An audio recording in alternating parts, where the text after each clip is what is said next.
My spoiled cousin was arrested after taking my money, and now that she's out, she demands that I return what she took. My cousin lived with us since she was a child. Due to her parents passing away, my family took her in, but she always had a troublesome personality.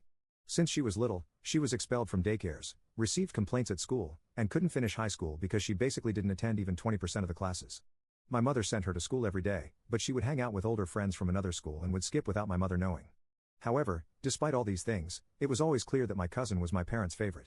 Even when she took my things to sell and buy sweets, my parents would simply say that I should tolerate it because she was my younger cousin and she doesn't have a mom and a dad and just being playful. They didn't complain when she got expelled, didn't complain when she was detained for various reasons, or for anything else.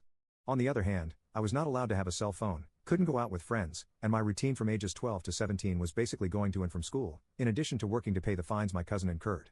However, ever since I started working, I always saved the money left over after paying the fines in a bank account my uncle set up for me, every cent.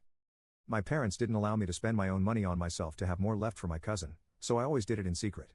At 19, I had finally saved enough to make a down payment on an apartment and finally move out of my parents' house. When I announced this to them, they were confused about how I had so much money and said that if I had really saved it in secret, I should be ashamed and give it to my cousin. This obviously led to an argument, with me saying that I owed her nothing, and my parents saying they were giving me an order, and I had no choice. This was at night, so I told them it wasn't going to happen and that I would leave the next day. However, the next day, I realized that no one was there. I didn't care, it's not like I wanted to say goodbye to them, but when I checked my bank account, I saw what had happened. I'm a heavy sleeper, and someone used my fingerprint while I was asleep to withdraw my money. I called my parents in desperation, telling them what had happened, and they said they already knew, and that it was my cousin who had done it, and now they were having breakfast at a fancy place in the city since I had actually saved up a good amount of money. I didn't say anything, I couldn't react. I just hung up, grabbed my bike, and went straight to the police station, reporting everything. I already knew that it was one of my relatives who had done it, so I recorded the call, so they couldn't deny it. In court, my parents were able to post bail since they were considered only as accomplices, while my cousin was arrested.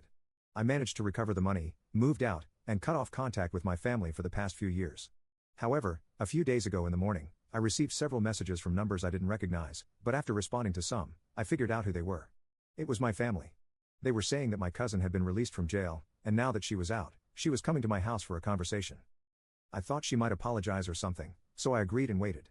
When she arrived, she hugged me, asked how I was, and asked to come in, and of course, I let her. Now comes the worst part. She talked about how she had forgiven me for reporting her, that she no longer held any grudges, and that I shouldn't worry about it. I didn't understand why she thought I was worried about that, since she was the guilty one, not me.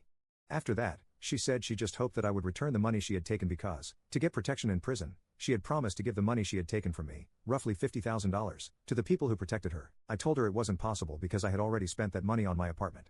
At this point, she snapped. She said it wasn't fair, that she had worked hard to get that money, and that I should come up with it by the end of the month, or she would sell everything I have to recover it. My parents, of course, supported her and said that since she had already taken the money, it was hers. I've already called the police and reported everything in case something happens to me, but honestly, I don't know what to do.